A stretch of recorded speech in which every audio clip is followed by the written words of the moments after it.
காலையில எழுந்தா உடம்பெல்லாம் ஒரே பிடிப்பா இருக்கா? அதுக்கு ஒரு சிம்பிள் தீர்வு இருக்கு, வாங்க பார்க்கலாம். உடம்பு வலிச்சா உடனே ரெஸ்ட் எடுக்கணும் தானே நினைப்போம். ஆனா அது உண்மையிலே நல்லதா? கேட்டா ஷாக் ஆவீங்க. ரெஸ்ட் எடுத்தா வலி அதிகமாகும். அப்போ எதுதான் மருந்து? மெதுவான அசைவுதான்.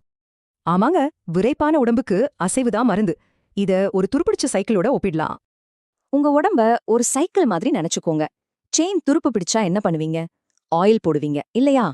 ஆனா உங்க உடம்புக்கு ஆயில் தேவையில்லைங்க, அதுக்கு தேவையானது அசைவு மட்டும்தான். இந்த மாதிரி மூட்டுகளுக்கு ஆயில் போடுற மெதுவான அசைவுகளுக்கு பேருதான் புத்துணர்ச்சி அசைவுகள். இதுக்காக நீங்க ஜிம்முக்கு போய் வேர்த்து விறுவிறுக்க ஒர்க் அவுட் பண்ணணும்னு அவசியமே இல்ல.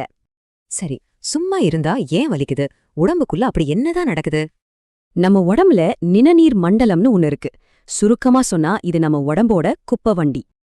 நீங்க அசையாம இருந்தா இந்த குப்பை வண்டி ஸ்டக் ஆகிடும். கழிவுகள் தேங்கி வலி, விரைப்பு வரும். ரெடியா? உங்க உடம்புக்கு ஒரு 10 நிமிஷம் ஆயில் சேஞ்ச் பண்ணிடலாமா? தினமும் ஒரு 10 நிமிஷம் போதும். கழுத்தை மெதுவா சுத்துங்க, பூனை மாதிரி முதுக வளைங்க, கணுக்கால ஆட்டுங்க. முக்கியமா கழுத்து, தோள்பட்டை, இடுப்பு இந்த 3 இடத்துலயும் நல்ல கவனம் செலுத்துங்க. இப்படி செஞ்சா போதும், ரத்தம் நல்லா பாயும், வலி பறந்து போகும்.